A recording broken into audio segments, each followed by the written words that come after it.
In an ever-evolving digital landscape, for your business to thrive, you must adapt or die.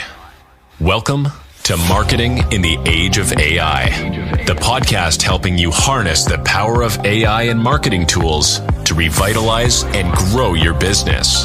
And now here's your host, marketing expert and author of Authentic Marketing in the Age of AI, Emanuel Rose.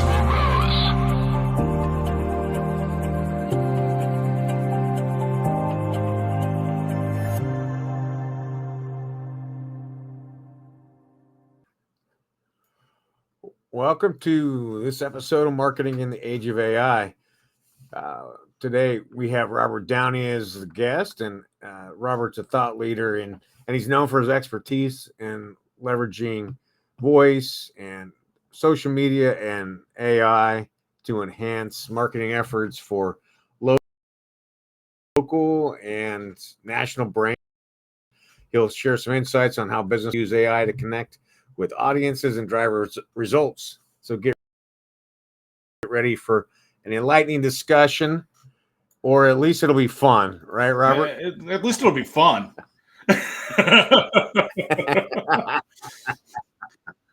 Well, I'm grateful you took the time today to definitely chat. And, I appreciate you having me on. AI has totally changed the entire business landscape for how we do everything. It's been here for a long time, but really it's made mainstream absolutely crazy over the last 90 days to a year. Yeah, it is interesting. This kind of, I call it's been retailized, right? Like everybody has access to it now. And so it's interesting, though, the adoption rates are still relatively low. And the recent studies I've seen is that, we're still only about 40% of business professionals have tried to use AI tools. And people in my age bracket, the Gen Xers, are the least adopting group out of all the demographics of the United States. I see a combination, and I think the stats are kind of skewed as far as that goes in a lot of ways. So I track thousands upon thousands of business profiles and analytics and all that different stuff from the data aspect. And I see a ton of businesses being found by just using the new feature from ChatGPT for being able to go through and use it instead of Google. And I did a whole entire podcast. I know Google wasn't very happy about it. Google's dead as we know it. They tried saying I said they were dead. I'm like, you're not dead. It's not the same as what it was. It's no different than if we go back to the 90s and when everybody thought they had to have AOL. Yeah, no, exactly. The stranglehold that they had in terms of search and PPC has been released. And the other one I really enjoy using is Perplexity when I'm shopping and looking for a new service. There's so many options for what it comes to, and now people get to have a real live conversation with the algorithm. That's really what AI comes into when you think about it for marketing.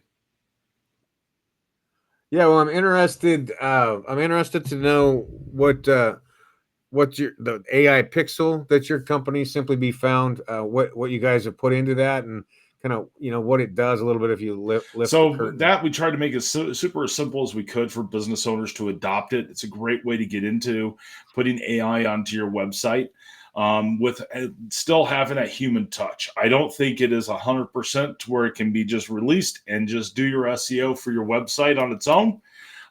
It still does things to where we had one site that started talking about a construction company, and they are far right-hand side of what a construction company would ever be. They're an actual counseling center, and I'm like, that has nothing to do with it. But for some reason, there's some data points out there that started pulling that in.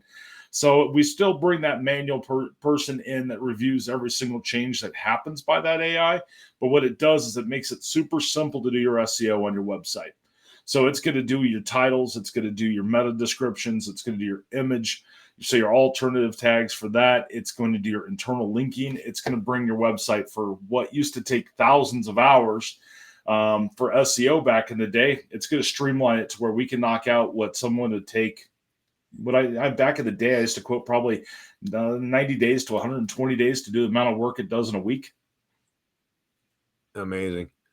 And so this is both something that's working for what we would consider traditional SEO, and there's also GEO or generative engine optimized as well, or where are you There is, fitting and on that? there's AEO as well. So the answers engine that comes into that.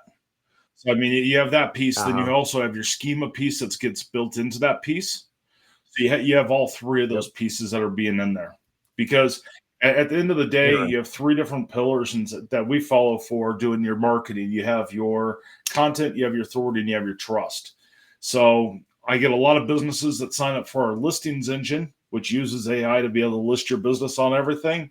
I have Then you have the Yep. social media side, then you have the AI SEO pixel. So having one of those gets you barely there, kind of gets you wet for the next, Yep. and then having the whole thing is what's going to do it. But you have to put work into it to be able to get it to where it's going to get the results. There's not a magic button still yet to say, hey, you're an AI employee, go do all this for me. I haven't seen one of those work yet. Yeah, no, I'm looking forward to that, but I think we're still like you're saying, we're still a few hallucinations away from being able to do We're closer than we were, a year ago. sure. Well, and I think you'll probably agree that the speed of change and the dynamism, right, of us learning how to use these engines and then the engines learning from what we're putting in is It's pretty absolutely phenomenal. crazy. It reminds me back in the day of going from the 14.4 modem to the 28.8 to the 56K. Then all of a sudden they introduced cable modems, and it brought a whole new aspect to the Yeah. internet. I mean, it kind of reminds me of that same speed. We hadn't seen that in a we haven't seen that since the dot-com crash, I don't think. I mean, we had social media Yeah, get no, it's introduced, true. but Yeah, social media was a gradual kind of thing. It was different. for sure. Yeah, no, I remember that where you sit around for AOL and you got to dial into the correct number to get the stated bandwidth and just to be able to get email, right? We weren't even No. surfing the web I yet. mean, I worked for AOL, Yeah. CompuServe, and Prodigy back in the day. And for one of those, I Yeah. actually crashed an entire phone bank one day by doing an update that wasn't necessarily correct. And next thing you know, you saw the queues of all the customer support lines going absolutely crazy. And right, it was Revert, like revert, pull back. revert. No. But I mean, I can't imagine connecting Well, everything by phone anymore. no, yeah, exactly. Well, that's why we don't, right? We just have the satellites Well, now. the Starlink side's going to be probably pretty cool once it gets correct. Yeah, no, I Starlink has changed my life, in just in terms of being able to work remote and the tiny amount of power those things draw It's is absolutely crazy. I phenomenal. mean, I'm lucky enough that Um, we just got a service that just got installed that I get 2.3 or 2.4 gig up and down. And I'm yeah, like, well, what I the know hell did I do before it's that? almost like being in the Right, same room with exactly. somebody. Well, talk to me a little bit about this AEO and about how let's say a marketing professional or marketing department would set up some of their information for those AEO So if you're going to concepts. try to be able to do anything in the AEO area, you're going to want to be all it is answers. So it's basically putting the right schema around your FAQ sections inside of the site. So that's going to be your Yep. big piece that you have to do. So inside of your schema, make sure you have your local business if you're a local business. So you have all your contact information, stack that with your answers. And really, it's just answering questions because you see that come up in a lot of the search results, and the AI search really digs deep into answering questions. So if you're answering questions for inside of your website, that's going to be a huge key part for you to be able to do. If you're using the AI SEO pixel from us, what we're going to do is we're going to send you Yep. questions constantly, being able to say, hey, guess what? Here's some questions we should do after we get the basics done. Once we get that foundation done, then we can start diving into that next piece. But I Nice. always say if you're going to focus in the AEO area, I recommend doing video as well and answer questions. So most business owners get really kind of terrified of quality and what they're going to do in the video world. But really, just pull out your phone. You can do 3 minutes now inside of the YouTube app and record direct and just upload a short. And you can talk about, Yep. what's going on inside of your business, what problem you just solved. because it's about being able to tell each of these algorithms, this is the information that I can solve for this person. So if someone does a search, they know you can solve that problem. And I think that's where marketing agencies probably lack the most, is they don't know, they're not on the truck every single day if you're a construction company or a contractor or inside of that accounting office or doctor's office. They don't know the kind of questions you get asked all day. We could guess until our mind is blue, but we're going to miss those things that might be that piece that makes your business absolutely explode. Yeah, for sure. And yeah, there's nothing like boots on the ground, right? And actual interactions with humans. Exactly. It's an amazing thing. Yeah, it really is. Well, I'm curious what your marketing campaigns look like for your agency. What are you guys doing right now? We do everything organic. We're 100% organic. We don't do any ad spend whatsoever for Simply Be Found. We jump on these podcasts like we're on right now. We do a ton of video. Even though I haven't gotten back on the video bandwagon like I should have at the first of the year. I've been busy doing all my other stuff. But, I mean, we produce a ton of video and we bring value. So whenever we do any kind of marketing, it's about bringing value to that end person and telling the story and bringing them into it. Love it. What is it that you're doing on the social media that's unique? So we designed our whole entire SEO, our whole entire social media suite. We made it simple to go out to everything. Really, I mean, we're just posting out. I bring a lot of value. I post more content than what the average person says they should post. If you go to the so-called experts and what's out there, but if you're bringing value and someone wants to get that kind of content and get those tips, they're going to keep following you. That kind of changes if you are, a roofer or something like that. They don't want to hear about roofs every single day. Right. Well, what's kind of your what's the structure that you like to follow in those videos that are bringing value? I answer questions. So everything I do kind of falls into that AEO piece. So most of my video content gets created from somebody asking a question on support. One of our members asks a question. I figure somebody else has that same question, and I'll usually answer it by video, or I add it to my list to answer by video. I love it. And then have you gotten a cloned avatar of yourself yet? Or are you planning on that? So, I mean, my world of sales and how I do things, I mean, I like the I like the pauses inside of the video. I think it brings natural language to it. I've played around with some of the AI avatars, and for one, they scare the living hell out of me. For two, it's one of those things to where they're just not real. I think they're close, but it doesn't bring that real personality in. I mean, I like fumbling every once in a while because it makes you human, and brings a different connection piece to the table. That there's no fumble. They're 100% right on. Now, I will say for those AI agents, I mean, if you want to scare a bunch of lawyers and a couple senators and different people, I was in a room. It was before Christmas, but I was in a room with a bunch of guys, and I brought up the whole AI avatar piece. I said, "What's that like on the legal side?"